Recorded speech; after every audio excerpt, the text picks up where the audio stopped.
জাহাঙ্গীরনগর মুসলিম বিশ্ববিদ্যালয়ের প্রতিষ্ঠার পর থেকে নিয়ে গত 50 বা 53 বছরের মধ্যে এটিই প্রথম কোনো ইসলামী অনুষ্ঠান।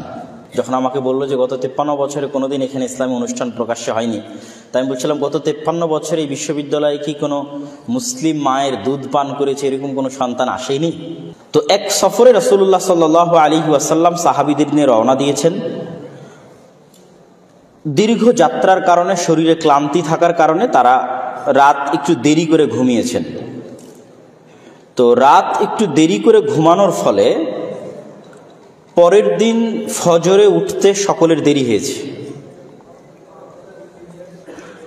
পরের দিন ফজরে উঠতে যখন সকলের দেরি হয়েছে তখন এমন একটা অবস্থা দাঁড়িয়ে গেছে যে সূর্য উদয় হওয়ার পর তাদের ঘুম ভাঙতেছে, তথা সকলের ফজরের সালাত কাজা হয়ে গেছে। হাদিস সহিহ, রাসূলুল্লাহ সাল্লাল্লাহু আলাইহি ওয়াসাল্লামের পক্ষ থেকে এই হাদিস সহিহ। তো সর্বপ্রথম যিনি ঘুম থেকে জাগ্রত হয়েছেন, হাদিসের বর্ণনাকারী হচ্ছে ইমরান বিন হুসাইন রাদিয়াল্লাহু তাআলা আনহু। সর্বপ্রথম যিনি ঘুম থেকে জাগ্রত হয়েছেন তিনি আবু বকর রাদিয়াল্লাহু তাআলা আনহু। আবু বকর রাদিয়াল্লাহু তাআলা আনহু ঘুম থেকে জাগ্রত হওয়ার পর দ্বিতীয় জন যিনি ঘুম থেকে জাগ্রত হয়েছেন তিনি ওমর ইবনুল খাত্তাব রাদিয়াল্লাহু তাআলা আনহু। তো ওমর ইবনুল খাত্তাব এবং আবু বকর রাদিয়াল্লাহু তাআলা আনহুর মধ্যে আবু বকর রাদিয়াল্লাহু তাআলা আনহু আল্লাহর নবীকে ডাকতেও যাননি, জাগাতেও যাননি। তিনি মনে মনে ভাবছেন হয়তো আল্লাহর নবীর উপরে কোনো ওহী অবতীর্ণ হয়েছে যার ফলশ্রুতিতে তিনি ঘুম থেকে ওঠেননি অথবা জাগা পাননি। কিন্তু ওমর রাদিয়াল্লাহু তাআলা আনহু যেহেতু স্ট্রেট ফরওয়ার্ড এবং খুব বেশি সাহসী, ফলত তিনি সরাসরি রাসূলুল্লাহ সাল্লাল্লাহু আলাইহি ওয়াসাল্লামের কানের কাছে গিয়ে তাকবীর দিতে শুরু করলেন। আল্লাহু আকবার, মা আসাবান নাস, কি হলো মানুষের যে তারা সকলেই ঘুমিয়ে আছে। তো তার তাকবীর ধ্বনিতে রাসূলুল্লাহ সাল্লাল্লাহু আলাইহি ওয়াসাল্লাম জাগ্রত হয়ে গেলেন। রাসূলুল্লাহ সাল্লাল্লাহু আলাইহি ওয়াসাল্লাম জাগ্রত হওয়ার পরপরই সাহাবীদেরকে আদেশ দিলেন যে তোমরা দ্রুত এই স্থান ত্যাগ করো, দ্রুত এই স্থান ত্যাগ করো। এই বাক্যের ব্যাখ্যায় বহু মুহাদ্দিসিনে কেরাম লিখেছেন যে কোনো একটি জায়গায় যখন কোনো অসৎ কাজ, অকল্যাণকর কাজ সংঘটিত হয় তখন সেখানে শয়তানের আসর বা প্রভাবকে মাথায় রেখে তিনি দ্রুত সেই জায়গা পরিবর্তন করতে বললেন। জায়গা পরিবর্তনের সাথে সাথে মানুষের মন মানসিকতা, শয়তানের প্রভাব, অনেক কিছু থেকে সে হয়তো বেরিয়ে আসতে পারবে। তো জায়গা পরিবর্তন করার পর সাহাবীদের মধ্যে একজন সাহাবী যিনি যার উপর ফরজ গোসল ছিল কিন্তু তিনি ফরজ গোসল করার মতো পানি পাচ্ছিলেন না, তো তিনি সালাত আদায় করেননি, দাঁড়িয়ে আছেন। রাসূল সাল্লাল্লাহু আলাইহি ওয়াসাল্লাম সালাত আদায় শেষে তাকে জিজ্ঞেস করছেন তুমি কেন সালাত আদায় করনি? তো বলে ঘটনা এই আল্লাহর নবী পানি পায়নি, দাঁড়িয়ে আছে। তো আল্লাহর নবী বললেন তুমি তায়াম্মুম করো, তথা ফরজ গোসল থাকা অবস্থাতেও মাটি দিয়ে পবিত্রতা অর্জন করা যাবে। তো তিনি তায়াম্মুম করে এবার সালাত আদায় করলেন। তারপরে তারা রওনা দিলেন। রওনা দেওয়ার পর আমরা সকলেই জানি যে মরুভূমিতে পানির সংকট। পরবর্তী সালাত আসার আগে এবং পরবর্তী খাবার চাহিদা আসার আগে পানির সংকট দেখা দিল। আশেপাশে প্রচুর পরিমাণে পানি খোঁজা হলো কিন্তু কোনো পানির জায়গা অনুসন্ধান করে পাওয়া গেল না। ফলত রাসূলুল্লাহ সাল্লাল্লাহু আলাইহি ওয়াসাল্লাম আলী রাদিয়াল্লাহু তাআলা আনহুকে পাঠালেন তার সাথে আরেকজনকে দিয়ে যে তোমরা দূর দূরান্ত পর্যন্ত খুঁজে আসো যেখানে গেলে পানি পাওয়া যেতে পারে। আলী রাদিয়াল্লাহু তাআলা আনহু পানি অন্বেষণের জন্য বের হলেন। কিছু দূর যাওয়ার পর রাস্তায় একজন মহিলাকে দেখছেন, ইমরাআতুন সাদাতুন, একজন মহিলা যে 2 মটকা, চামড়ার মটকা অথবা অন্য কোনো কিছুর হতে পারে, সেই 2 মটকা পানি পরিপূর্ণ করে নিয়ে আসতেছে। আলী রাদিয়াল্লাহু তাআলা আনহু সেই মহিলাকে জিজ্ঞেস করলেন যে পানি তুমি কোথায় পেলে, পানির জায়গা কোথায়? তখন সেই মহিলা উত্তরে বলছে যে আহদি বিল মা আমস হাদিহি সাআহ, গতকাল আমি এই জায়গাতে ছিলাম, এই সময়ে গতকাল আমি এই জায়গাতে ছিলাম, আমি পানি অন্বেষণের জন্য বের হয়েছি, গতকাল এই সময়ে এই জায়গায় ছিলাম, তথা দীর্ঘ 24 ঘন্টার পথ সফর করে সে পানি নিয়ে আসতেছে। তো আলী রাদিয়াল্লাহু তাআলা আনহু বুঝলেন যে আশেপাশে পানির জায়গা খুবই সংকট, অতএব 20-25 ঘন্টার আগে পানি পাওয়ার কোনো উপায় নেই। তখন তিনি সেই মহিলাকে বলতেছেন যে আপনি কি মুহাম্মদ সাল্লাল্লাহু আলাইহি ওয়াসাল্লামকে চিনেন কিনা, তার নাম ধরে। তো আচ্ছা, ওই লোক যে সাবই হয়ে গেছে, নিজের দিন বা নিজের ধর্ম ত্যাগ করে ফেলেছে। তো মানুষজন বলা বলি করতো যে মুহাম্মদ সাল্লাল্লাহু আলাইহি ওয়াসাল্লাম তার দিন বা ধর্ম ত্যাগ করে ফেলেছেন। হ্যাঁ, সেই লোক। তো তিনি আপনাকে ডাকছেন, তিনি আপনার সাথে কথা বলতে চান, একটু কথা বলবেন। তখন সেই মহিলাকে সাথে করে নিয়ে তার পানি সহ আলী রাদিয়াল্লাহু তাআলা আনহু রাসূলুল্লাহ সাল্লাল্লাহু আলাইহি ওয়াসাল্লামের নিকটে উপস্থিত হলেন।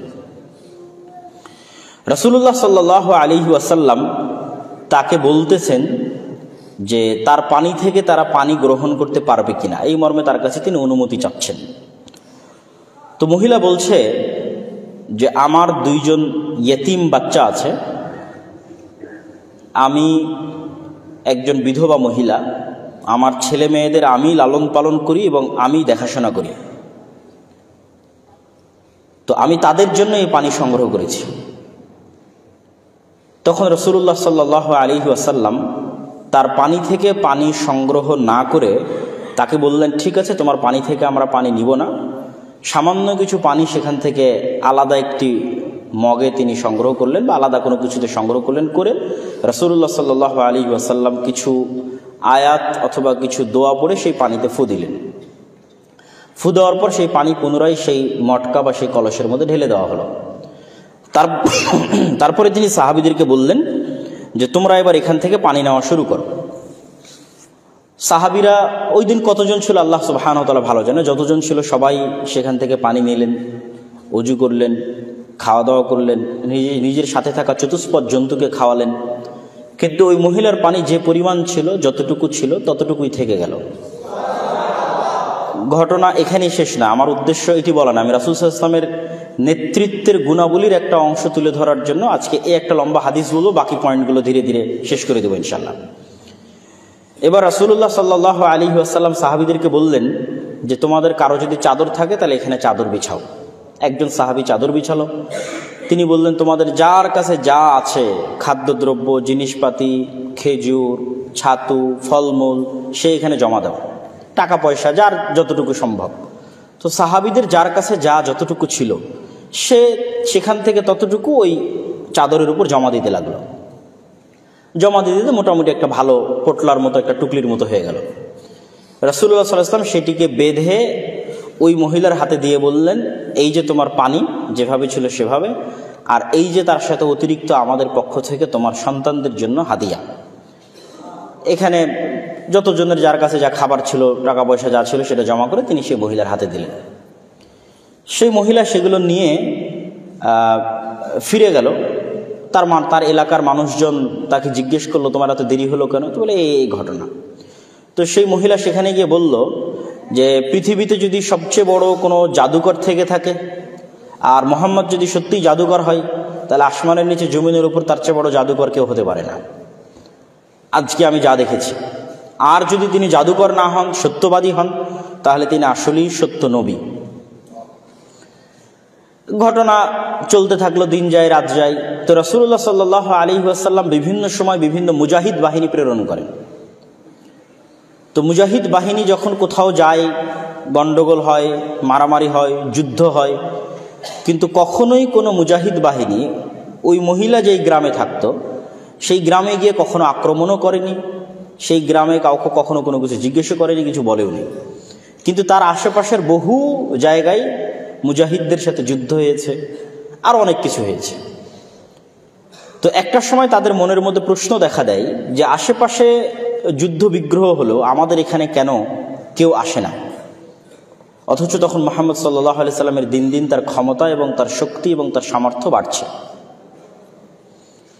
তখন সেই মহিলা তাদেরকে বলল, ওই গ্রামের মানুষজনকে বলল যে আমি ধারণা করছি যে আমি ওই দিন মুহাম্মদ সাল্লাল্লাহু আলাইহি ওয়াসাল্লামকে যে পানি পান করার যে সহযোগিতাটা করেছিলাম, ওই সহযোগিতার মুকাফাআহ, বিনিময় স্বরূপ মুহাম্মদ সাল্লাল্লাহু আলাইহি সাল্লাম আমাকে এবং আমার গ্রামবাসীর যেন কোনো ক্ষতি না হয়, কোনো ভীত সন্ত্রস্ত না হয়, এই জন্য তিনি কখনোই কোনো মুজাহিদ বাহিনী এই দিকে প্রেরণ করেননি বা পাঠাননি।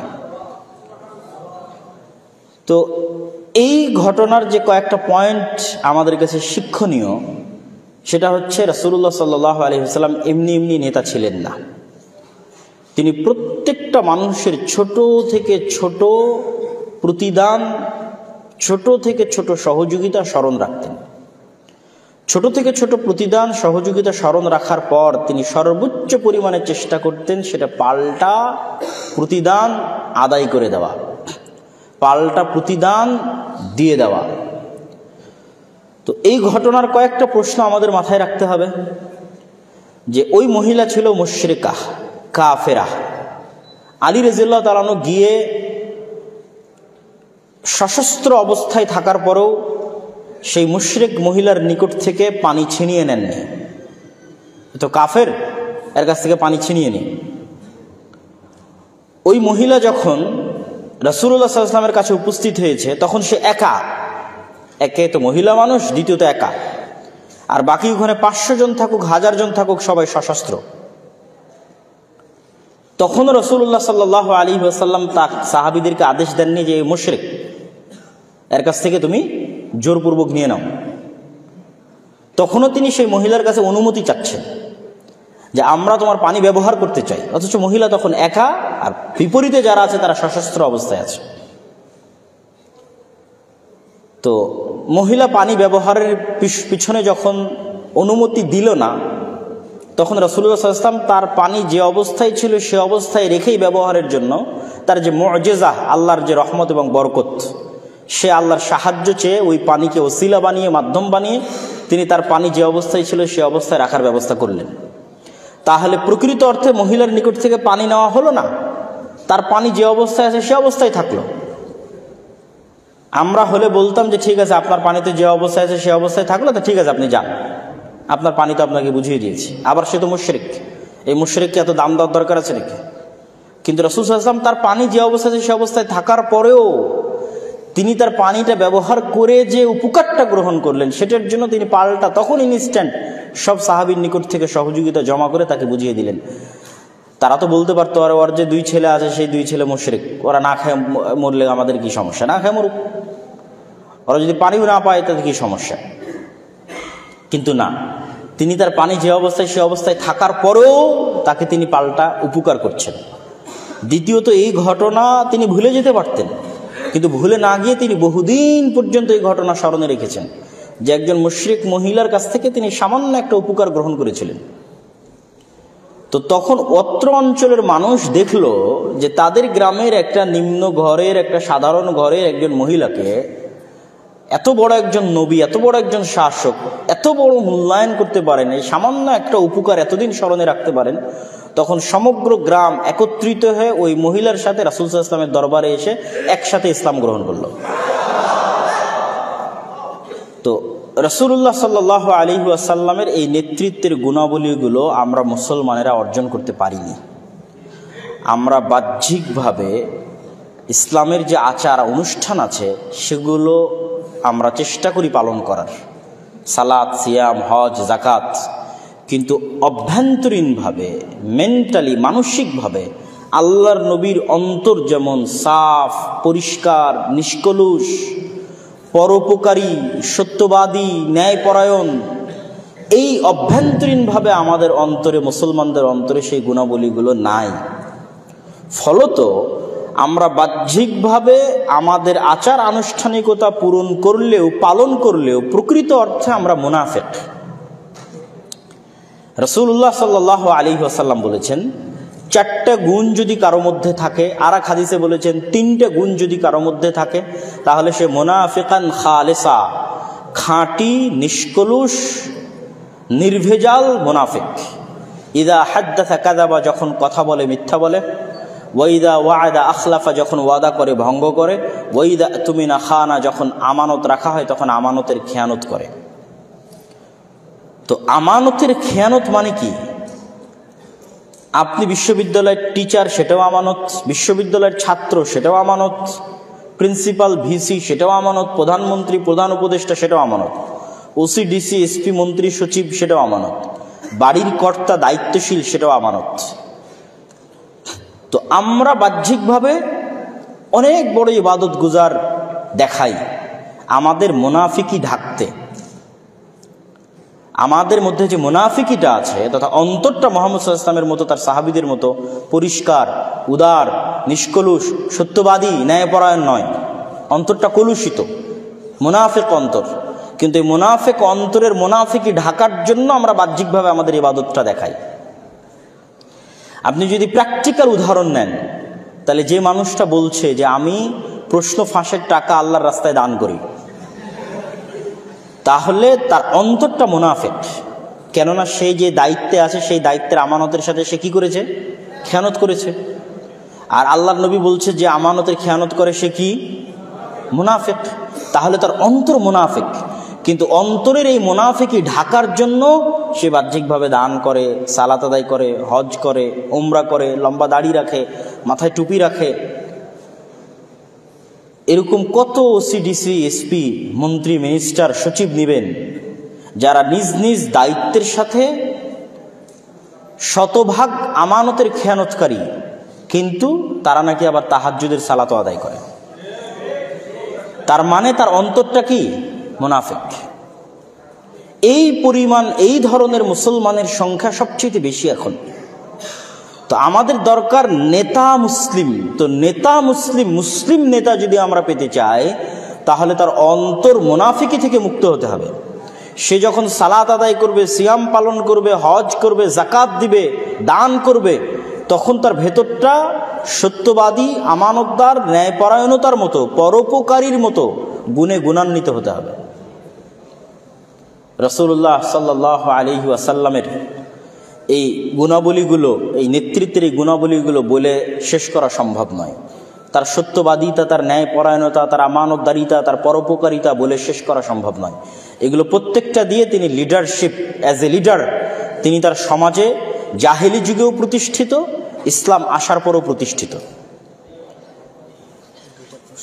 এমনকি রাসূলুল্লাহ সাল্লাল্লাহু আলাইহি ওয়াসাল্লামের এই নেতৃত্বের গুণাবলীর দুটো গুণ বলে আমি আমার বক্তব্যের শেষের দিকে চলে যাব। রাসূলুল্লাহ সাল্লাল্লাহু আলাইহি ওয়াসাল্লাম পরোপকারী। হেরা গুহায় যেই দিন তার নিকটে ইসলাম আসলো, পবিত্র কোরআনের আয়াত অবতীর্ণ হলো, সেই দিন তিনি সেখান থেকে বের হয়ে খাদিজা রাদিয়াল্লাহু তাআলা আনহার কাছে গিয়ে বলছেন, আমি মারা যাব, আমাকে চাদর দিয়ে ঢেকে দাও, জ্বর চলে আসতেছে। খাদিজা রাদিয়াল্লাহু তাআলা আনহা বলছেন, কখনো নয়, আপনি মারা যাবেন না কেন? আমি সংক্ষেপে শেষ করছি। মারা যাবেন না কেন? আপনি আত্মীয়তার সম্পর্ক রক্ষা করেন, মেহমান আসলে মেহমানের মেহমানদারি করেন, বিপদগ্রস্ত মানুষকে সহযোগিতা করেন, যার বোঝা ভারী হয়ে গেছে, ঋণের বোঝা, তাহমিলুল কাল, তার বোঝা আপনি বহন করেন। তো এই যে 5টা গুণ বললো, আর একটাও খাদিজা রাদিয়াল্লাহু তাআলা আনহা বললেন না যে আপনি হীরা গুহায় এতদিন আল্লাহর ইবাদত করেছেন, আল্লাহ আপনার ক্ষতি করবে না, এটা বললেন না। তার অন্তরটা পরিষ্কার এবং উদার, স্বচ্ছ। তার প্রমাণ এই 5টা গুণ। তিনি মেহমান আসলে মেহমানের মেহমানদারি করেন, তিনি প্রত্যেক আত্মীয়র সাথে সুসম্পর্ক রক্ষা করেন, তিনি বিপদগ্রস্ত মানুষকে সহযোগিতা করেন, যার ঋণের বোঝা ভারী হয়ে গেছে, রাস্তাঘাটে চলতে ফিরতে বোঝা ভারী হয়ে গেছে, সে বোঝা তিনি বহন করেন। তো শুধু এতটুকুই বলা না, আল্লাহর নবীর সিরা যেটি ছিল তার সবচেয়ে বড় প্রমাণ হচ্ছে আবু বকর রাদিয়াল্লাহু তাআলা আনহু। কেন? আল্লাহর নবীর সবচেয়ে ক্লোজ ফ্রেন্ড, বেস্ট ফ্রেন্ড হচ্ছে আবু বকর রাদিয়াল্লাহু তাআলা আনহু। তো যখন মক্কায় আল্লাহর নবী মাজলুম, তখন তিনি সাহাবীদের অনুমতি দিয়েছেন, তোমরা আজকের ইথিওপিয়া, হাবশা, সেখানে হিজরত করবে। তো ওখানে হিজরত করার উদ্দেশ্যে আবু বকর রাদিয়াল্লাহু তাআলা মক্কা থেকে বের হয়ে গেছে। রাস্তার মধ্যে একজন কাফের মুশরিক আবু বকর রাদিয়াল্লাহু তাআলা রাস্তা থামিয়ে দিয়েছে। কোথায় যাচ্ছেন আপনি? তো বলে, মক্কার লোক আমাকে থাকতে দিচ্ছে না, স্বাধীন মতো শান্তি মতো দিন পালন করতে পারছি না মক্কার লোকের অত্যাচারে, তাই হিজরত করতেছি হাবশার উদ্দেশ্যে, ইথিওপিয়ার উদ্দেশ্যে। তখন ওই কাফের উত্তরে বলছে, আপনার মতো লোক লা ইখরাজ ওয়ালা ইয়াখরুজ, আপনার মতো ব্যক্তি মক্কা থেকে বেরো হতে পারে না, মক্কার মানুষ আপনাকে বেরো করে দিতে পারে না। কেন? ইন্নাকা লা তাসিলুর রাহিম, আপনি আত্মীয়তার সম্পর্ক রক্ষা করেন, ওয়া তুঈনু আলা নাওয়াইবিল হক, বিপদগ্রস্তকে সহযোগিতা করেন, ওয়া তাহমিলুল কাল, যার বোঝা ভারী হয়ে গেছে তার বোঝা বহন করেন। প্রত্যেক যেই গুণ খাদিজা রাদিয়াল্লাহু তাআলা আনহা আল্লাহর নবীর জন্য হীরা গুহা থেকে বের হওয়ার পর আল্লাহর নবীকে বলেছিলেন, ওই প্রত্যেকটা গুণ এই কাফের, এই মুশরিক আল্লাহর নবীর সবচেয়ে ক্লোজ ফ্রেন্ড আবু বকর রাদিয়াল্লাহু তাআলা আনহুর জন্য বলতেছে। তার মানে আবু বকর রাদিয়াল্লাহু তাআলা আনহু আল্লাহর নবীর সিরা থেকে কি পরিমাণ শিখেছে, যে দুইটা ডিফারেন্ট ঘটনায় সেম গুণাবলী তাদের জন্য বলা হচ্ছে। আল্লাহর নবীর জন্য খাদিজা রাদিয়াল্লাহু তাআলা আনহা বলছেন হেরা গুহা থেকে বের হওয়ার পর, আবু বকর রাদিয়াল্লাহু তাআলা আনহুর জন্য একজন কাফের বলছে যখন তিনি মক্কা থেকে হিজরত করে চলে যাচ্ছেন তখন সেম গুণ। আর আবু বকর রাদিয়াল্লাহু তাআলা আনহুর এই উন্নত চরিত্রের কারণে, এই উন্নত গুণাবলীর কারণে যা তিনি আল্লাহর নবীর নিকট থেকে শিখেছিলেন, অসংখ্য বড় বড় সাহাবী আবু বকর রাদিয়াল্লাহু তাআলা আনহুর হাতে ইসলাম গ্রহণ করেছে। আপনারা জানেন কিনা জানি না, যে আশারা মুবাশশিরিনা বিল জান্নাহ, যে 10 জন জান্নাতের সুসংবাদ প্রাপ্ত সাহাবী, সেই 10 জনের অর্ধেকের বেশি সাহাবী আবু বকর রাদিয়াল্লাহু তাআলা আনহুর হাতে ইসলাম গ্রহণ করেছে। কেননা তিনি এরকম উন্নত চরিত্রের ছিলেন, মানুষকে প্রভাবিত করে ফেলতে পারতেন, মানুষকে ইনফ্লুয়েন্স করে ফেলতে পারতেন, মানুষকে ইমপ্রেস করে ফেলতে পারতেন তার উন্নত চরিত্র, উন্নত গুণাবলী দিয়ে। কিন্তু আজকে আমরা মুসলমানেরা সবচেয়ে পিছিয়ে আছি ওই জায়গাতে। এটি গেল আল্লাহ নবীর পরোপকারী হওয়ার গুণ। আর একটা গুণ বলে আমার বক্তব্যের শেষের দিকে চলে যাব, সত্যবাদিতা এবং ন্যায়পরায়ণতা। আল্লাহর নবী হওয়ার আগে মক্কায় সবচেয়ে বেশি পরিচিত এই দুটো গুণের কারণে। সমগ্র মক্কাবাসী জানে কে সত্যবাদী, মুহাম্মদ সাল্লাল্লাহু আলাইহি ওয়াসাল্লাম সত্যবাদী, কে ন্যায়পরায়ণ, মুহাম্মদ সাল্লাল্লাহু আলাইহি ওয়াসাল্লাম ন্যায়পরায়ণ। আবু সুফিয়ান আল্লাহর নবী থেকে 1000 কিলোমিটার দূরে, 1500 কিলোমিটার দূরে জেরুজালেমে বাদশাহ হিরাক্লিয়াসের দরবারে কোনো রেকর্ডার অন নাই, কোনো লাইভ নাই, কিচ্ছু নাই। কেউ আবু সুফিয়ানের কথা রেকর্ড করে নিবে এর কোনো অপশন নাই, কেউ আবু সুফিয়ানের কথা লাইভ প্রচার করবে এর কোনো অপশন নাই। 1000 কিলোমিটার দূরে জেরুজালেমে বাদশাহ হিরাক্লিয়াসের সামনে আবু সুফিয়ান রাদিয়াল্লাহু তাআলা আনহু তখন কাফের। তখন তিনি সাক্ষ্য দিচ্ছেন যে মুহাম্মদ সাল্লাল্লাহু আলাইহি ওয়াসাল্লাম সত্যবাদী। মুহাম্মদ সাল্লাল্লাহু আলাইহি ওয়াসাল্লামকে আমরা কখনো দেখিনি, মা জাররাবনা, কখনো তার অতীত ইতিহাসে আমরা কখনো দেখিনি যে সে মিথ্যার আশ্রয় নেয়, কখনো দেখিনি। তাহলে যদি মুহাম্মদ সাল্লাল্লাহু আলাইহি ওয়াসাল্লামের মধ্যে এই সত্যবাদিতা এবং ন্যায়পরায়ণতা না থাকতো, আবু সুফিয়ান মুহাম্মদ সাল্লাল্লাহু আলাইহি ওয়াসাল্লামের হাতে ইসলাম গ্রহণ করতেন না।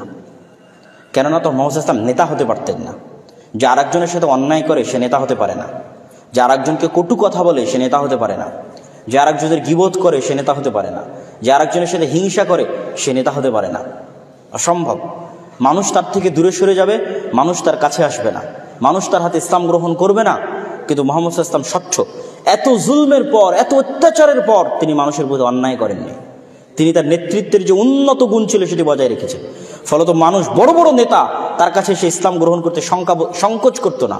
খালিদ বিন ওয়ালিদের মতো বড় নেতা, আমর ইবনুল আসের মতো বড় নেতা, উমর ইবনুল খাত্তাবের মতো বড় নেতা, আবু সুফিয়ানের মতো বড় নেতা, এরা সব আল্লাহর নবীর বিরুদ্ধে যুদ্ধ করেছে বড় বড় লিডিংয়ে থেকে।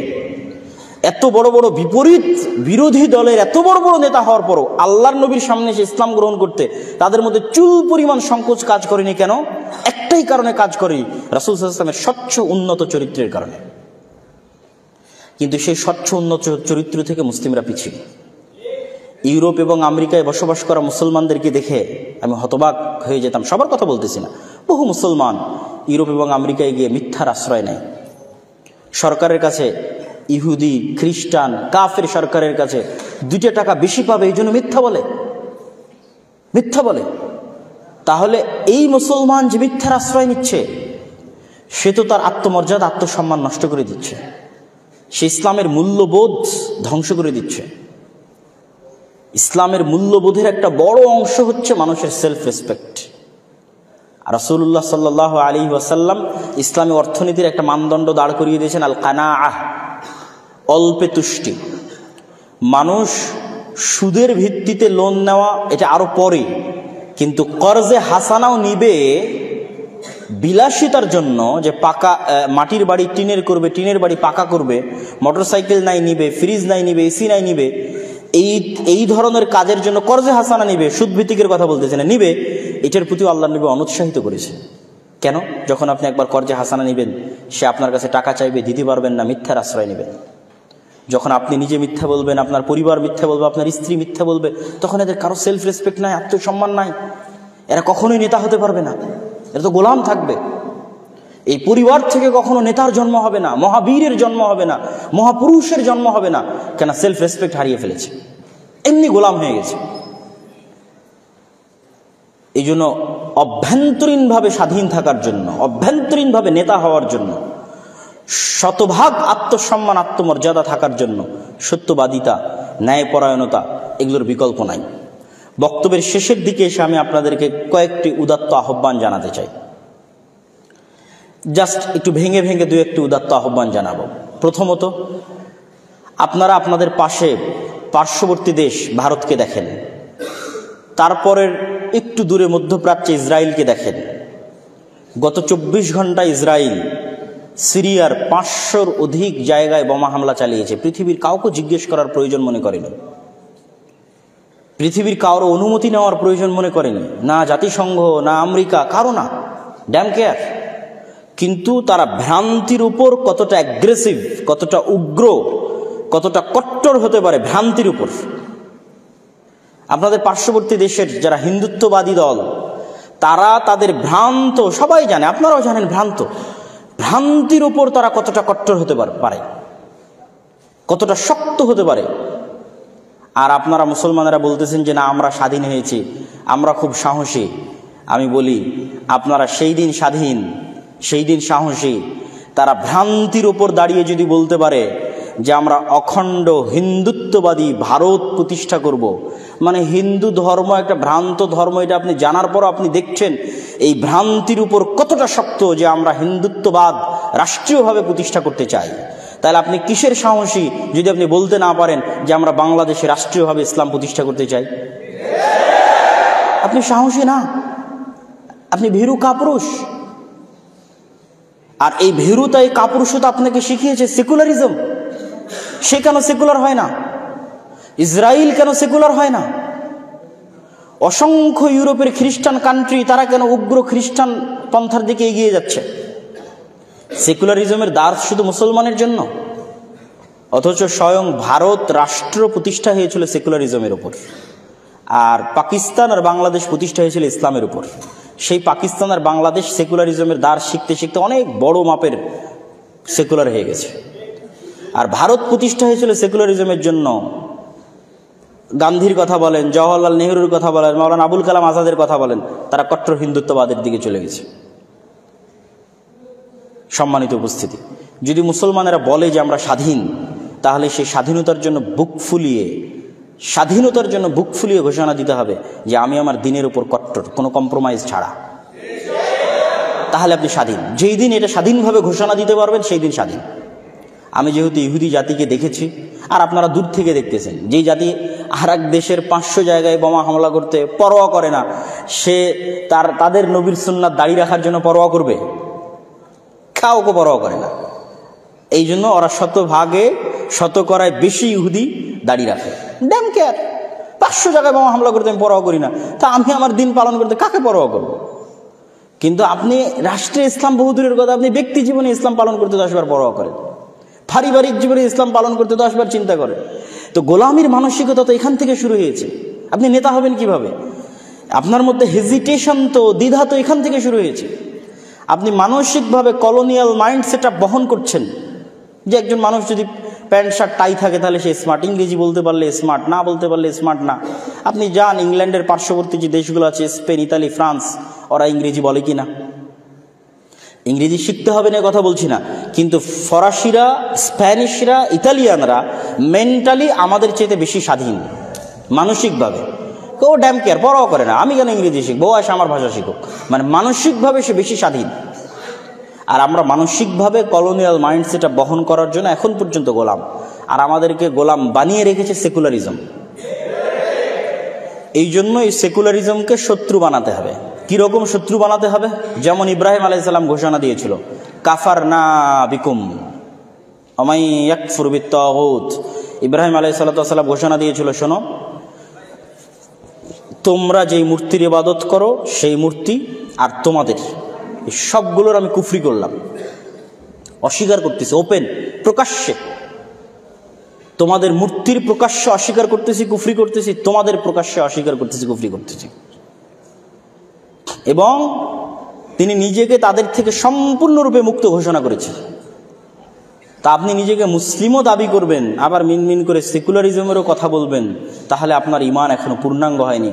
আপনাকে প্রকাশ্যে ঘোষণা করতে হবে যে আমি সেকুলারিজমের কাফের, সেকুলারিজমের কুফরি করলাম, সেকুলারিজম মানি না, অস্বীকার করলাম। সেই দিন আপনার অন্তরে ঈমান পরিপূর্ণ হবে, পূর্ণাঙ্গ হবে। আর অসংখ্য যত থিওরি তৈরি করা হয়েছে আমাদের যুবকদের মাথায় দেওয়া হয়েছে, গণতন্ত্রের নামে, সেকুলারিজমের নামে, লিবারালিজমের নামে, এগুলো প্রত্যেকটা তৈরি হয়েছে আমাদের সন্তানদের, মুসলমানদের সন্তানদের গোলাম রাখার জন্য এবং রাষ্ট্রীয়ভাবে কোনোদিন যেন ইসলাম ক্ষমতায় না যায় তার জন্য। এটা আমরা যত দ্রুত বুঝবো তত আমাদের জন্য কল্যাণকর, যত দ্রুত বুঝবো তত কল্যাণকর। তো আমরা ক্ষমতায় যাব কিভাবে? যদি আমাদের মধ্যে আল্লাহর নবীর মতো ওই নেতৃত্বের গুণাবলী থাকে, সত্যবাদী ন্যায়পরায়ণ প্রজন্ম যদি জন্ম দিতে পারেন, সত্যবাদী ন্যায়পরায়ণ প্রজন্ম। গত ফ্যাসিজম 16 বছর জীবনেও কন্টিনিউ করতো না যদি এই সরকারে যারা চাকরি করে তাদের মধ্যে মুসলিম মায়ের দুধ পান করেছে এরকম সত্যবাদী ন্যায়পরায়ণ দায়িত্বশীল থাকতো, সত্যবাদী ন্যায়পরায়ণ ওসি, ডিসি, এসপি, মন্ত্রী, সচিব থাকতো, কখনোই সম্ভব ছিল না। কিন্তু সবাই টাকার কাছে বিক্রি হয়ে যায়। মুসলমানদের এই স্বভাবটা সঠিক করতে হবে। মুসলমানের অভ্যন্তরীণভাবে মুনাফিক, বাহিরভাবে দেখাচ্ছে সে মুসলমান, নাউজুবিল্লাহ। অতএব ওই প্রজন্ম তৈরি করতে হবে যেই প্রজন্ম অভ্যন্তরীণভাবে রাসূল সাল্লাল্লাহু আলাইহি ওয়াসাল্লামের মতো নেতৃত্বের গুণাবলীতে বলিয়ান হবে, সত্যবাদী, ন্যায়পরায়ণ, আমানতদার। মরে গেলেও এই গুণে সে কম্প্রোমাইজ করবে না। যখন এই গুণে একবারে সে কম্প্রোমাইজ করবে না, অটোমেটিক সে তার দিনের যে বিষয়গুলো আছে সেগুলোতেও সে কখনো কম্প্রোমাইজ করবে না। কেন? তখন তো ও নেতা হয়ে গেছে। নেতা কখনো কম্প্রোমাইজ করে না, গোলামেরা কম্প্রোমাইজ করে। সম্মানিত উপস্থিতি, আমি আমার বক্তব্য দীর্ঘ করতে চাই না। রাসূলুল্লাহ সাল্লাল্লাহু আলাইহি ওয়াসাল্লামের সিরাত থেকে শিক্ষা নিয়ে নেতৃত্বের গুণাবলী আমাদের মধ্যে অন্তর্ভুক্ত করে আমাদের সমগ্র বিশ্বে যা চলতেছে সেই দিক থেকে নিজেকে তুলনা করে আপনারা নিজের দিনের উপর, আমরা আমাদের নিজের দিনের উপর কট্টর হওয়া শিখি, দেখবেন যে আমরা স্বাধীন হয়ে গেছি ইনশাআল্লাহ। এই জন্য আমি কেন বারবার এই দুইটা জাতির কথা বলি, এই ইহুদি জাতির কথা কেন বলি আর হিন্দুদের কথা কেন বলি, এই দুইটা জাতির কথা কেন বলি? দেখেন, আমরা মুসলমানেরা আমাদের প্রোডাক্টিভিটি নষ্ট করতেছি সময় নষ্টের মাধ্যমে। আর তাদেরকে দেখেন, আপনি ইহুদি ফ্যামিলি বলেন, পরিবার বলেন, সমাজ বলেন, সেখানে যান, তাদের সন্তানেরা কিন্তু আমাদের মতো প্রোডাক্টিভিটি নষ্ট করে না। মাদকতা, জুয়া এগুলোর মধ্যে নিমজ্জিত হয়ে সময় নষ্ট করে না। আমরা যদি শুধু বলি যে হ্যাঁ আমি মুসলমান, আল্লাহ আমাকে সাহায্য করবে, জি আল্লাহ সাহায্য করবে, কিন্তু আল্লাহ একটা সিস্টেমে পৃথিবীকে ডেভেলপ করেছে, ওই সিস্টেমের মধ্যে দিয়ে যদি আপনি না যান তাহলে আল্লাহ সুবহানাহু ওয়া তাআলা কীভাবে আপনাকে সাহায্য করবে? আপনাকে তো ওই সিস্টেমের মধ্যে ফাইট দিতে হবে, চেষ্টা করতে হবে। আপনি ঘরে বসে থাকবেন, আপনি free fire, PUBG, Facebook, Twitter, YouTube, TikTok এগুলোতে সময় নষ্ট করবেন, নেটফ্লিক্স এগুলোতে সময় নষ্ট করবেন, আর আরেকজন বসে থেকে পড়াশোনা করবে, গবেষণা করবে, জ্ঞানী হবে, তো আল্লাহ সুবহানাহু ওয়া তাআলা তো আপনাকে সহযোগিতা করবে না। আপনাকেও তাদের মতো প্রোডাক্টিভ হতে হবে। আপনি আরেকজন খ্রিস্টানের সাথে যদি চলেন, পথভ্রষ্ট খ্রিস্টান, তাহলে আপনি শিখতে পারবেন না কিছু। আপনি দেখবেন সেও সপ্তাহের ইনকাম 2 দিনে গার্লফ্রেন্ডদের সাথে শেষ করে দিচ্ছে, অথবা পাবে গিয়ে শেষ করে দিচ্ছে, অথবা বারে গিয়ে শেষ করে দিচ্ছে। পাবে জুয়া খেলে, বারে মাদকতার মাধ্যমে, অথবা গার্লফ্রেন্ডকে নিয়ে কোথাও ঘুরতে গিয়ে শেষ করে দিচ্ছে। কিন্তু আপনি যদি একজন ইহুদির সাথে চলাফেরা করেন, হোঁচট খাবেন। ওদের টেন্ডেন্সি ভিন্ন, লক্ষ্য উদ্দেশ্য ভিন্ন, একটা বড় টার্গেট নিয়ে কঠোর পরিশ্রম করে যাচ্ছে। পৃথিবীকে কিভাবে কন্ট্রোল করবে, শাসন করবে, অল্প সংখ্যক হওয়ার পরও তার পিছনে জান প্রাণ দিয়ে চেষ্টা করে যাচ্ছে। আপনি যদি ওই আর একটা পথভ্রষ্ট খ্রিস্টানদের মতো এইভাবেই আপনার প্রোডাক্টিভিটিকে নষ্ট করেন, মাদকতা, জুয়া, নারী ইত্যাদির মধ্যে শেষ করেন, আপনি পৃথিবী শাসন করতে পারবেন না। প্রথমত আপনাকে ওই রাস্তায় চলা শুরু করতে হবে। ওই রাস্তায় যখন চলা শুরু করবেন, আপনি যদি অন্যের কাছে যদি 100% থাকে, আপনার কাছে 50% থাকে, আল্লাহ আপনাকে বিজয় দিবে ইনশাআল্লাহ। আপনি চেষ্টা করার পর বাকিটার দায়িত্ব আল্লাহ সুবহানাহু ওয়া তাআলার উপরে। তা আমি আমাদের তরুণদের, যুবকদের উদাত্ত আহ্বান জানাবো যে আমরা নিঃসংকোচে, নির্দ্বিধায় আমাদের দিনের উপর কট্টর হই এবং আমাদের সময়টা আমাদের দেশ ও জাতির উন্নতির জন্য জ্ঞান অর্জনের পিছনে লাগাই। ঢাকা বিশ্ববিদ্যালয়ে হাজার হাজার ছাত্রছাত্রী টিএসসি চত্বরে বসে ফুটবল বিশ্বকাপের উন্মাদনায় ব্যস্ত। আপনি কল্পনা করেন যে অক্সফোর্ড, ক্যামব্রিজে সেই উন্মাদনায় ছাত্রছাত্রীরা সময় নষ্ট করতেছে কিনা? পাবেন না। তারা পড়াশোনা করতেছে, জ্ঞান অর্জন করতেছে, কিন্তু আমরা পড়াশোনা এবং জ্ঞান অর্জন থেকে অনেক পিছিয়ে। আমরা যে আমাদের পার্শ্ববর্তী দেশকে নিয়ে হাসি ঠাট্টা করতেছি। আপনি বেঙ্গলোরে যান, বেঙ্গলোরকে তারা সেকেন্ড সিলিকন ভ্যালি বানিয়েছে। আমেরিকার যে সিলিকন ভ্যালিতে তথ্য প্রযুক্তির সকল বলা যায় হাউস, সেই সেকেন্ড তারা তৈরি করেছে বেঙ্গলোরে। তো আপনি হিন্দুদেরকে কি নিয়ে ঠাট্টা বিদ্রুপ করবেন? আপনার ওইরকম সিলিকন ভ্যালি কোথায় বাংলাদেশে? ওইরকম তথ্য প্রযুক্তির স্কুল, কলেজ, ইউনিভার্সিটি, হাব কোথায়? আমরা তো তৈরি করতে পারিনি। তাহলে আপনাকে ওই জগতে টেক্কা দিতে হবে, দিনের উপর কট্টর হতে হবে এবং জ্ঞান বিজ্ঞানের চেষ্টা পরিশ্রম করে টেক্কা দিতে হবে। তাহলে জাতি হিসেবে স্বাধীন হবেন। আর যদি সারাদিন মুখে সেকুলারিজম আর লিবারালিজম এগুলো যদি মুখে আওড়ান, নিজের দিনের সাথে কম্প্রোমাইজ করেন আর মদ জুয়া ইত্যাদি নিয়ে ব্যস্ত থাকেন, তাহলে আমাদের গোলামির জন্য অন্য কাউকে দোষ দিয়ে লাভ নাই। আমাদের গোলামির জন্য আমরাই দায়ী। আমাদের পরবর্তী প্রজন্ম গোলাম থাকবে, তাদের পরবর্তী প্রজন্ম গোলাম থাকবে। স্বাধীন হতে চাইলে মাথা উঁচু করে দাঁড়াতে হবে, পরিশ্রম করতে হবে। আল্লাহ সুবহানাহু ওয়া তাআলা আমাদের জাতিকে, আমাদের দেশকে, আমাদের পরবর্তী প্রজন্মকে স্বাধীন হিসেবে এই গোলামির জিঞ্জির থেকে মুক্ত হওয়ার তৌফিক দান করুক, আল্লাহুম্মা আমিন। কিছু প্রশ্ন আপনাদের পক্ষ থেকে এসেছে। কেউ যদি মডারেট মুসলিম বলে পরিচয় এবং তাত্ত্বিকভাবে সেকুলারিজম প্রমোট করে, সে কি দিনের ভিতর থাকতে পারবে বা প্রকৃত মুসলিম থাকবে? কেউ যদি সেকুলারিজমকে মনে প্রাণে বিশ্বাস করে, তাহলে তার মুসলিম থাকার সম্ভাবনা খুবই কম। আর যদি সেকুলারিজমকে এই সেন্সে, যেই সেন্সে অন্যরা না বুঝেই বলে যে ভাই এই দেশে আরও অন্য ধর্মের মানুষরা আছে, তাদের থাকার অধিকার ইত্যাদি, সেগুলো ইসলামও স্বীকার করে যে অন্য ধর্মের মানুষরা থাকবে, তাদের অধিকার দিতে হবে, এটার সাথে ইসলামের কোনো দ্বিমত নাই। ইসলামের দ্বিমত হচ্ছে আপনি সেকুলারিজমের নামে আসলে অন্তরে ইসলাম বিদ্বেষ লালন করা হয় এবং রাষ্ট্রীয়ভাবে, রাষ্ট্রীয় কাঠামোগতভাবে সেকুলারিজমের নামে ইসলামকে, ইসলামের বুকে লাথি দেওয়া হয়, তথা মুসলমানদের যে অধিকার, সেই অধিকারকে ডাউন করার জন্য সেকুলারিজম ইউজ করা হয়। তো এই জন্য আমি বললাম যে আপনাদেরকে আপনাদের পার্শ্ববর্তীদের থেকে শিখতে হবে। আপনি এত বড় সেকুলার, তো আপনি কলকাতার দাদা বাবুদের আগে সেকুলার হতে বলেন, ওরা আগে সেকুলার হোক। আপনারা তো তাদের থেকে দার্স নেন। এই দেশের বড় বড় সেকুলাররা কাদের থেকে দার্স নেয়? কলকাতার সেকুলারদের থেকে দার্স নেয়। তো ভারতে আগে তোমরা সেকুলারিজম কায়েম করো, তারপর আপনি বাংলাদেশে সেকুলারিজমে শিক্ষা দিন।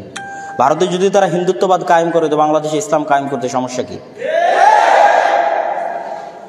মানুষের স্বাধীন ইচ্ছা শক্তি বলতে মূলত কি বোঝায়? যখন কেউ নিজের ইচ্ছা দ্বারা কোনো সিদ্ধান্তে উপনীত হয়, সেটা প্রকৃত অর্থে আল্লাহর সিদ্ধান্ত বলে পরিগণিত হয় কিনা? যদি তাই হয়, তবে মানুষের ইচ্ছা শক্তি স্বাধীন কি করে হয়? অনুগ্রহ করে ইসলাম বলতে হবে।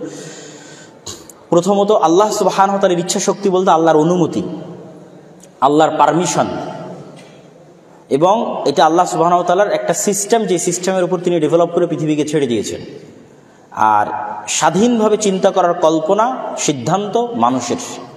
এই সিদ্ধান্ত বাস্তবায়নে যে শক্তি বা যে অনুষঙ্গগুলো মানুষ ব্যবহার করতেছে, যে জিনিসগুলো মানুষ ইউজ করতেছে, প্রত্যেকটা পার্টস, প্রত্যেকটা শক্তি, সব কিছু আল্লাহ সুবহানাহু ওয়া তাআলার দেওয়া। আমি কান দিয়ে শুনতেছি, শোনার সিদ্ধান্তটা নেওয়ার ক্ষেত্রে আমি স্বাধীন, কিন্তু এই কানের শ্রবণ শক্তি কে দিয়েছে? আল্লাহ দিয়েছে। আমি চোখ দিয়ে দেখতেছি, গুনাহের কাজই দেখতেছি, এইটা দেখার সিদ্ধান্ত নেওয়ার স্বাধীনতা আমার, কিন্তু এই চোখে দেখার শক্তি কে দিয়েছে? আল্লাহ সুবহানাহু ওয়া তাআলা দিয়েছে। তো তিনি যে আমার দেখার শক্তিটা ছিনিয়ে নিচ্ছেন না ওই খারাপ কাজ করা অবস্থায়, আমি আর একটা মানুষকে অন্যায়ভাবে হত্যা করতেছি, তো আমার হাতে হত্যা করার মতো শক্তি আল্লাহর দেওয়া। ওই সময় যে আল্লাহ আমার হাত অবশ করে দিচ্ছে না, এইটাই হচ্ছে আল্লাহ সুবহানাহু ওয়া তাআলার দেওয়া আমাকে প্রদত্ত শক্তি। এটাই হচ্ছে আল্লাহ সুবহানাহু ওয়া তাআলার যেই সিস্টেমে উনি ডেভেলপ করেছেন সেই অনুমতি। কিন্তু ডিসিশন, স্বাধীনতা, যেটা সিদ্ধান্ত আমি নিয়েছি, সেটা আমার। যদি এটা আমার স্বাধীনতা না হতো, তাহলে আমরা তো সবাই সবাইকে হত্যা করে বলতাম যে এটা আমি করিনি, তাকদিরে লেখা ছিল, তুমি কেন আমাকে হত্যা করবা? সেটা না, আপনি ওই হত্যা আপনার সিদ্ধান্তই করেছেন, কিন্তু ওই হত্যা করতে গিয়ে যত কিছুর আপনি সহযোগিতা নিয়েছেন, প্রত্যেকটাই আল্লাহ সুবহানাহু ওয়া তাআলার। আপনার শক্তি, আপনার মেধা, আপনার কান, সব কিছু আল্লাহ সুবহানাহু ওয়া তাআলার দেওয়া, সিদ্ধান্ত আপনার। আমরা জানি কন্যা সন্তান, আচ্ছা তাকদিরের বিষয় মনে রাখতে হবে, তাকদির আল্লাহর জ্ঞান। আমরা অনেক সময় ভুল করি, আগে মাথায় এটা ইনস্টল করে নিতে হবে, তাকদির মানে কি? আল্লাহর জ্ঞান। আপনারা এখন বিজ্ঞানের মাধ্যমে বলে দিতে পারতেছেন ওখানে বৃষ্টি হবে, ওখানে ভূমিকম্প হবে, এই বাচ্চা হবে, ছেলে হবে, মেয়ে হবে, অনেক কিছু বলে দিতে পারতেছেন। তো আল্লাহ সুবহানাহু ওয়া তাআলা এর চেয়ে কত জ্ঞানী। আল্লাহ সুবহানাহু ওয়া তাআলা বলেছেন মানুষকে অল্প সামান্যতম জ্ঞান দান করা হয়েছে। অসংখ্য হাদিসের তুলনাও দেওয়া হয়েছে, মহাসাগরের মধ্যে সুই ডুবে উঠালে যতটুকু হয় তার চেয়েও কম জ্ঞান মানুষকে দেওয়া হয়েছে। তো আল্লাহ সুবহানাহু ওয়া তাআলা এত মহাজ্ঞানী হওয়ার পর তিনি জানেন না যে আপনি ভবিষ্যতে কি করবেন? আপনাদের বিজ্ঞান বলতে পারছে, তিনি বলতে পারবেন না? এটা জ্ঞান। আমরা জানি কন্যা সন্তান আল্লাহ তাআলার রহমত। তাহলে আমার পরিচিত একজন প্রকাশ্যে সুদখোর, যার 3টি মেয়ে, তাহলে তার উপর কি আল্লাহ সুবহানাহু ওয়া তাআলার রহমত বর্ষিত হচ্ছে? আচ্ছা, কন্যা সন্তান আল্লাহর রহমত এইভাবে হাদিস নাই, এইভাবে হাদিসে এসেছে কেউ যদি 3 জন কন্যা সন্তান লালন করে তাহলে রাসূল সাল্লাল্লাহু আলাইহি ওয়াসাল্লাম তার জিম্মেদারি নিচ্ছেন যে তার কন্যা সন্তানেরা তাকে জান্নাতে নিয়ে যাওয়ার জন্য চেষ্টা করবে। তারপর আল্লাহর নবী 2 জন সন্তানের কথাও বলেছেন, তারপরে 1 জন কন্যা সন্তানের কথাও বলেছেন। এখন বিষয় হচ্ছে কিয়ামতের মাঠে সকল উপকার পাওয়ার প্রথম শর্ত তাওহীদ থাকতে হবে। সকল উপকার পাওয়ার, আল্লাহর নবীর আপন চাচা আবু তালেব, তাকে আল্লাহর নবী করজোড়ে রিকোয়েস্ট করতেছে, হাম্বল রিকোয়েস্ট, আল্লাহ আমার চাচা প্লিজ আপনি একবার বলেন লা ইলাহা ইল্লাল্লাহ, আপনি একবার লা ইলাহা ইল্লাল্লাহ বললে আপনার কি আছে না আছে তার জন্য আমি আল্লাহর কাছে যা করা লাগে সব করব, কিন্তু আপনি লা ইলাহা ইল্লাল্লাহ না বললে এটা আমার পক্ষে করা সম্ভব হবে না। তা আল্লাহ নবীর চাচা লা ইলাহা ইল্লাল্লাহ বললেন না। তারপরেও আল্লাহ নবী বলছেন যে আমার চাচা লা ইলাহা ইল্লাল্লাহ না বলে না বলুক, আমি আল্লাহর কাছে ক্ষমা চাইতেই থাকবো যতদিন আল্লাহ আমাকে নিষেধ না করবে। তখন এবার আল্লাহ কোরআনের আয়াত অবতীর্ণ করে দিয়ে তার নবীকে নিষেধ করছেন যে একজন নবীর জন্য এটা কখনোই শোভা পায় না যে তিনি এমন ব্যক্তির জন্য দোয়া করবেন যে আল্লাহর তাওহীদকে স্বীকার করেনি। আল্লাহু আকবার। তাহলে প্রথমত যে উপকারী পেতে চান কি লাগবে? তাওহীদ। তাওহীদ নাই কোনো উপকারী কাজ দিবেন, আল্লাহর নবী তার চাচাকেও কোনো উপকার করতে পারবেন না। তাওহীদ যদি থাকে তাহলে অবশ্যই অন্য আর গুনাহ, সেই গুনাহগুলোর শাস্তির ব্যবস্থা আল্লাহ সুবহানাহু ওয়া তাআলা করে দিবেন। যদি অন্য গুনাহগুলো তার ভারী বেশি হয়, দাড়িপাল্লায় নেকি যদি কম হয়, তাহলে সেগুলোর কি শাস্তি হবে, কি ব্যবস্থা হবে সেটা আল্লাহ সুবহানাহু ওয়া তাআলা করবেন। সেই ব্যবস্থা করে দিয়ে তাওহীদ থাকার কারণে তার যে উপকারটুকু পাওয়ার, সেই উপকারটুকু পাওয়ার ব্যবস্থা আল্লাহ সুবহানাহু ওয়া তাআলা করে দিবেন। আমাদের মৃত্যু হওয়ার পর আল্লাহ আমাদের আবার জীবিত করবেন, কিন্তু এটা অনেকেই বিশ্বাস করে না। তাদের জন্য এই আয়াতটি আমাকে ব্যাখ্যা করে দিবেন। আল্লাহই হচ্ছেন শস্য দানা ও বীজ বিদীর্ণকারী, তিনি মৃত থেকে জীবন্তকে বের করেন এবং জীবন্ত থেকে মৃতকে। এই হচ্ছেন আল্লাহর সৎপথে থেকে তোমরা কোথায় চলে যাচ্ছ? সূরা আল-আনআম 95। ইসলামের ঈমানের যে 6টা, প্রত্যেকটাই অদৃশ্যকে বিশ্বাস। এইটা এই কনসেপ্ট আগে ক্লিয়ার করতে হবে। মানে ইসলামে ঈমানের যে 6টা, একটাও যুক্তির আলোকে বিচার করলে কেউ মুমিন হতে পারবে না। তারপরেও আল্লাহ যুক্তি দিয়েছে, দেয়নি তা না, কিন্তু আগে আপনি সামারিটা বুঝে রাখেন, পুরোটাই অদৃশ্য। আল্লাহকে আমরা কেউ দেখেছি? দেখিনি, অদৃশ্য। আমরা কি কিয়ামত দেখেছি? অদৃশ্য। আমরা কি তাকদীর দেখেছি? অদৃশ্য। তাহলে ঈমানের যে ফেরেশতাদেরকে আমরা দেখেছি, এমনকি আমাদের জন্য আল্লাহর নবী স্বয়ং মুহাম্মদ সাল্লাল্লাহু আলাইহি ওয়াসাল্লাম অদৃশ্য, আমরা তো তাকেও দেখিনি। তাহলে আমাদের ক্ষেত্রে ঈমানের প্রত্যেকটা জিনিসই অদৃশ্য, এটা 1 নম্বর পয়েন্ট। তাহলে সেক্ষেত্রে পরকালের প্রতি বিশ্বাস, সেটি মূলত একটি অদৃশ্যের প্রতি বিশ্বাস, যা এখনো ঘটেনি কিন্তু বিশ্বাস করতে হবে যে ঘটবে। তাহলে কেন বিশ্বাস করবেন? আল্লাহ সুবহানাহু ওয়া তাআলা এই বিশ্বাসের জন্য যে যুক্তিগুলো মানুষকে দিয়েছেন, সেই যুক্তিগুলোর 1 নম্বর যুক্তি, যেটা সবচেয়ে শক্তিশালী, মর পাওয়ারফুল যুক্তি অন্য সকল যুক্তির চাইতে, যে আপনি এখন যে পৃথিবীতে এসেছেন, এই পৃথিবীতে আসার পিছনে আপনার কোনো সিদ্ধান্ত বা আপনার বাবা মায়ের কোনো সিদ্ধান্ত শামিল ছিল কি না। মানে আপনার বাবা মা কোনো একটা সুইচ বাটন চাপ দিয়ে নিজের ডিসিশন নিয়ে যে আমি এই কালারের, এই রঙের, এই বর্ণের পুরুষ একটা সন্তান চাই, চাপ দিয়ে আপনাকে বের করে নিয়ে আসছে? ছিল না। ঠিক আপনিও কোনো একটা ডিসিশন নিয়ে যে না আমি এতদিন পর অমুক তারিখে পৃথিবীতে যাব, আপনি সেই সিস্টেমে পৃথিবীতে এসেছেন, এটা হয়েছে? হয়নি। তাহলে আপনার বাবা মায়ের হাতে ছিল না, এই ক্ষমতা ছিল না যে আপনাকে তারা পৃথিবীতে নিয়ে আসে। সেকেন্ড, আপনার হাতে ছিল না যে আপনি পৃথিবীতে আসবেন। তাহলে পুরোটাই আপনার বাবা মায়ের নিজস্ব ক্ষমতার বাইরে এবং আমার নিজস্ব ক্ষমতার বাইরে আমি পৃথিবীতে চলে এসেছি। আমার নিজস্ব ইচ্ছার বাইরে এবং আমার বাবা মায়ের কোনো ক্ষমতার বাইরে আমি পৃথিবীতে চলে এসেছি। তাহলে এইবার যদি পৃথিবীতে আমি চলে এসে থাকি উইদাউট আমার ডিসিশন, উইদাউট আমার বাবা মায়ের ডিসিশন, তাহলে আর একবার যে আবার আল্লাহ উঠাবেন না, সেই গ্যারেন্টি আমি কেমনে দিব বলেন? এই গ্যারেন্টি আমি তখনই দিতে পারতাম যদি আমি নিজে ডিসিশন নিয়ে এবার পৃথিবীতে আসতাম। যেহেতু এবার পৃথিবীতে ডিসিশন নিয়ে আসেনি, আমার বাবা মায়েরও সেই ক্ষমতা ছিল না, পৃথিবীর কোনো বাবা মায়ের সেই ক্ষমতা নাই, তাহলে যে আল্লাহ, যেই সত্তা আমাকে এইবার আমার ইচ্ছা ছাড়া, বাবা মায়ের ক্ষমতা ছাড়া পৃথিবীতে নিয়ে এসেছেন, তিনি চাইলে এর চাইতে আরও সহজভাবে দ্বিতীয়বার আমাকে জীবিত করতে পারেন। এই যুক্তিটা আল্লাহ দিয়েছে যে প্রত্যেক যে কোনো জিনিস একবার সংগঠন করা কঠিন আর দ্বিতীয়বার করা সহজ। আপনারাই বলতেছেন ভাই এবার করেছি এই অনুষ্ঠান, এর পরের বার সহজ হবে। যে ফার্স্ট টাইম মোবাইল বানিয়েছে, কম্পিউটার বানিয়েছে, সেকেন্ড টাইম সহজ না কঠিন? সহজ। তাই আল্লাহ সুবহানাহু ওয়া তাআলা যে ফার্স্ট টাইম আমাদের এই পৃথিবীতে নিয়ে আসেন, তো সেকেন্ড টাইম তিনি পুনরায় আমাদের জীবিত করবেন না, এর কোনো গ্যারেন্টি কেউ দিতে পারবে না। দ্বিতীয়ত, আল্লাহ সুবহানাহু ওয়া তাআলা অসংখ্য মৃত জিনিস থেকে জীবিত হওয়ার উদাহরণ কোরআন মাজিদে দিয়েছেন। যে তোমরা যে শস্য দানা বীজ, এটা মৃত, এই শস্য দানা বীজকে তোমরা মাটিতে পুঁতে দাও, সেখান থেকে জীবিত গাছ জন্ম নিচ্ছে। ডিম মৃত, তোমরা সেই ডিমে গরম দাও, সেখান থেকে জীবিত মুরগির জন্ম হচ্ছে। তাহলে এই অসংখ্য মৃত জিনিস থেকে পৃথিবীতে আল্লাহ তোমাদের সামনে জীবন্ত বের করে দিচ্ছে, তোমাদের চোখের সামনে। তাহলে তোমার মৃত যেই লাশ, যেই মেরুদণ্ড মাটির মধ্যে পুঁতে আছে, সেই মৃত মেরুদণ্ড থেকে আল্লাহ পুনরায় তোমাকে জীবিত অবস্থায় সৃষ্টি করবেন না, এই গ্যারেন্টি তুমি কেমনে দাও যে আল্লাহ মৃত বীজ থেকে জীবন্ত গাছ তৈরি করতে পারে? ওই মাটি থেকেই তো আল্লাহ মৃত বীজ থেকে জীবন্ত গাছ তৈরি করছেন। তো পৃথিবীতে আল্লাহ এরকম অসংখ্য উদাহরণ আমাদের সামনে আছে যে আল্লাহ সুবহানাহু ওয়া তাআলা করছেন মৃত থেকে জীবিত। আচ্ছা, এই ছিল মোটামুটি প্রশ্ন, আর তেমন কোনো প্রশ্ন নয়। আমরা সকলেই বৈঠক শেষের দোয়া পড়ি। বৈঠক শেষের দোয়া পড়ে আজকে আমাদের এই অনুষ্ঠান আমরা শেষ করতে চাচ্ছি।